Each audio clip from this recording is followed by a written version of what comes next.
Di antara faktor-faktor tersebut adalah globalisasi, pertumbuhan, teknologi, dan modal intelektual. Itu menurut Al-Ris tahun 1997. Menurut Batman dan Snell 2009 mengatakan bahwa mengidentifikasi 4 elemen kunci yang membuat bisnis sekarang ini berbeda dengan dekade sebelumnya. Keempat elemen kunci tersebut adalah globalisasi, perubahan teknologi, pentingnya pengetahuan dan ide atau knowledge management, dan kolaborasi yang melintas batas organisasi. Tahapan diagnosis itu ada 5. Yang pertama adalah kemampuan beradaptasi, yang kedua tanggung jawab, yang ketiga identitas, yang keempat komunikasi, kelima integritas, dan yang keenam itu adalah hubungan.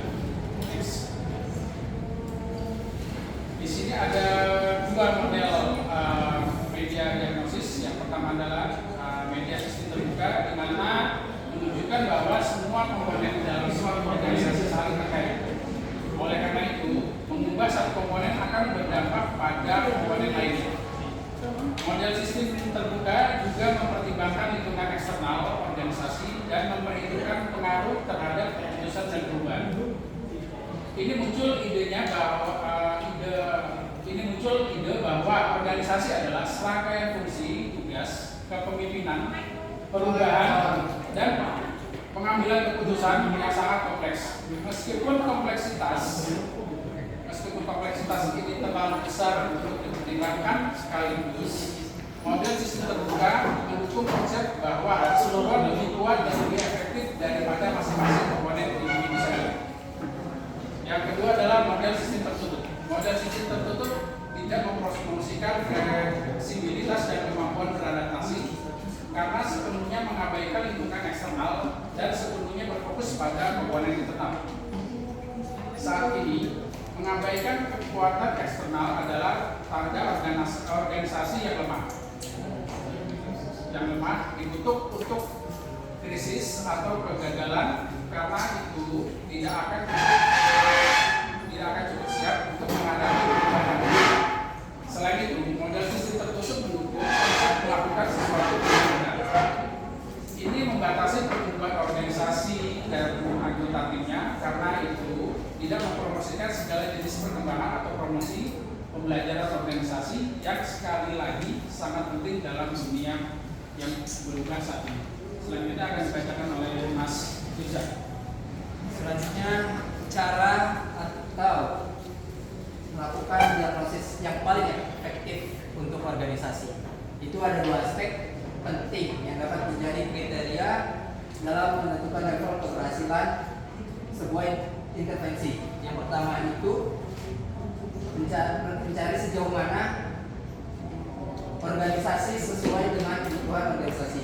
Nah, yang kedua, sejauh mana yang mampu mentransfer kapasitas untuk berubah pada segenap anggota organisasinya. Dan selanjutnya terdapat ada 4 elemen yang wajib dapat menjadi kunci sukses faktor dalam merancang dan menerapkan proses intervensi. Nah, keempat elemen itu adalah 1. Willingness for change atau kesiapan organisasi itu untuk berubah, dan yang kedua capability of the change agent atau kemampuan dari para motor perubahan, dan yang ketiga capability to change atau kapasitas untuk berubah dari para anggota perusahaan, yang terakhir cultural context atau nama lainnya konteks budaya organisasi itu sendiri.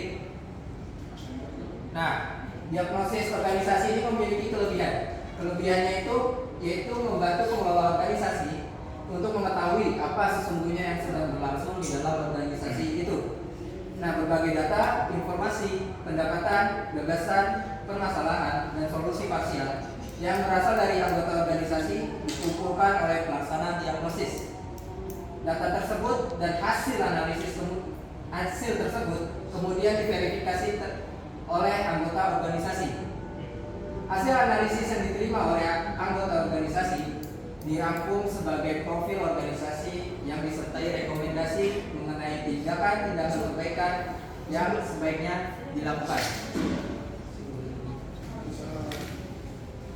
Kelebihan selanjutnya dalam mendiagnosis organisasi itu dibanding dengan metode lainnya, perbandingannya dengan metode lainnya itu bukan pada hasilnya, tapi melainkan pada prosesnya.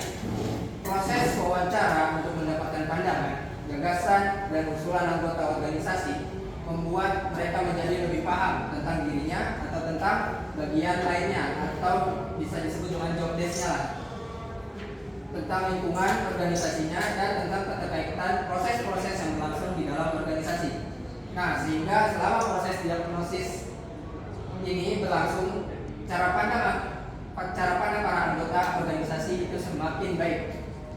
Diagnosis organisasi prinsipnya bertujuan untuk memberikan pemahaman yang jelas mengenai variabel-variabel organisasi dan hubungan-hubungan di antara yang perlu diperhatikan dalam membuat keputusan jangka panjang.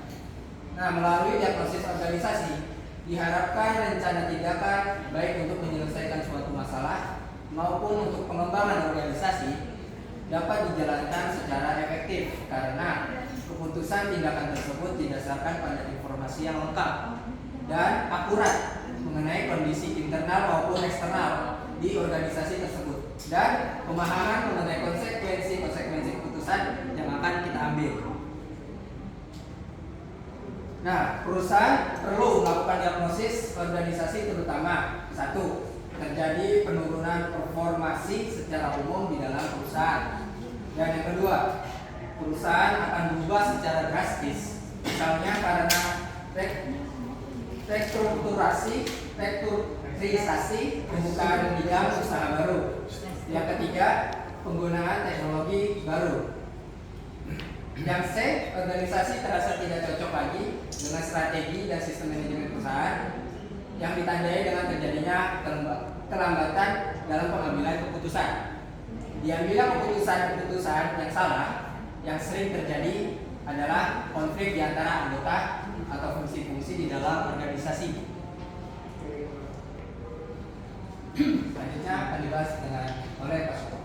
Selanjutnya bukan berarti model sistem terbuka menarik karena mendukung siklus kembang balik yang konstan di seluruh proses.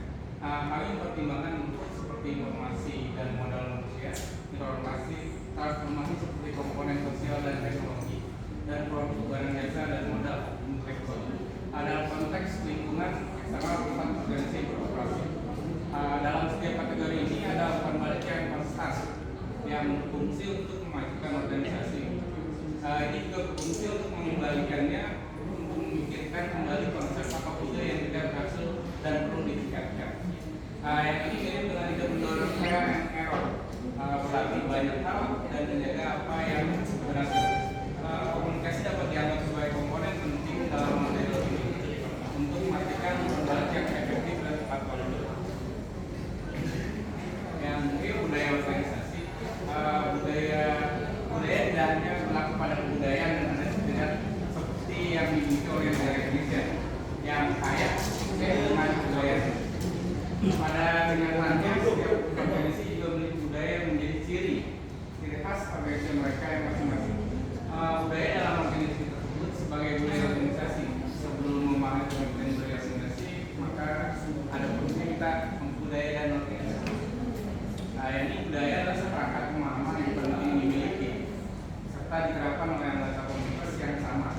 Budaya terdiri dari serangkaian nilai ide, persepsi, preferensi, konsep moralitas, kode perilaku yang nantinya akan menciptakan kekhasan di antara kelompok manusia. Sedangkan organisasi adalah suatu platform di mana itu dan berbagai agama bersatu dan bekerja sebagai unit kolektif untuk mencapai tujuan bersama. Jadi apa yang dikenal budaya organisasi? Kan kita udah maju buat yang sikap bersama yang berkembang dalam suatu organisasi. Buat yang maju sekarang doang.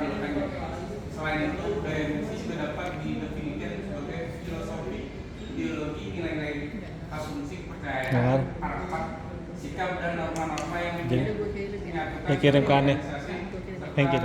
sebarluaskan oleh para karyawan. Kesimpulan dari kelompok kami, diagnosa adalah proses memahami bagaimana organisasi saat ini berfungsi dan menyediakan informasi yang diperlukan untuk merancang perubahan diagnosa organisasi. Merupakan proses kolaborasi antara anggota organisasi dan stakeholder untuk mengumpulkan informasi terkait, menganalisis dan menarik kesimpulan cara aksi dan intervensi penyelesaian masalah kegiatan pelayanan instansi. Terima kasih presentasi dari kelompok kami, kurang lebihnya mohon maaf. Nah, kita buka sesi tanya jawab 3 dulu ya Pak. Yuk. Oke, siapa yang ingin bertanya? Lina dari kelompok 2. Mengapa perlu dilakukan diagnosis organisasi sebelum program pengembangan organisasi dilakukan? Sudah jatuh ya? Nah, makasih Kak.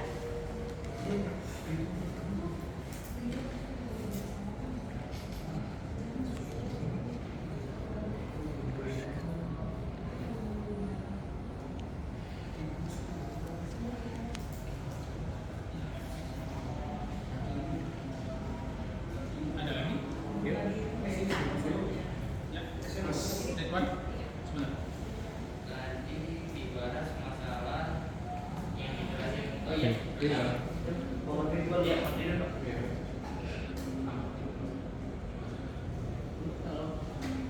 Tadi dijelasin sama Mas Kirja tentang penentuan level keberhasilan sebuah intervensi.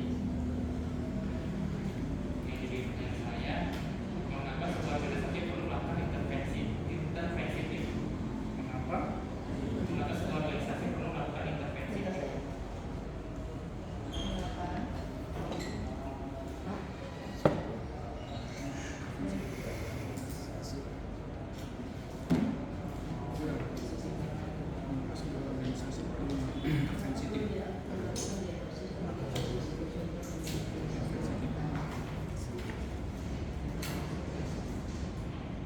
Selanjutnya,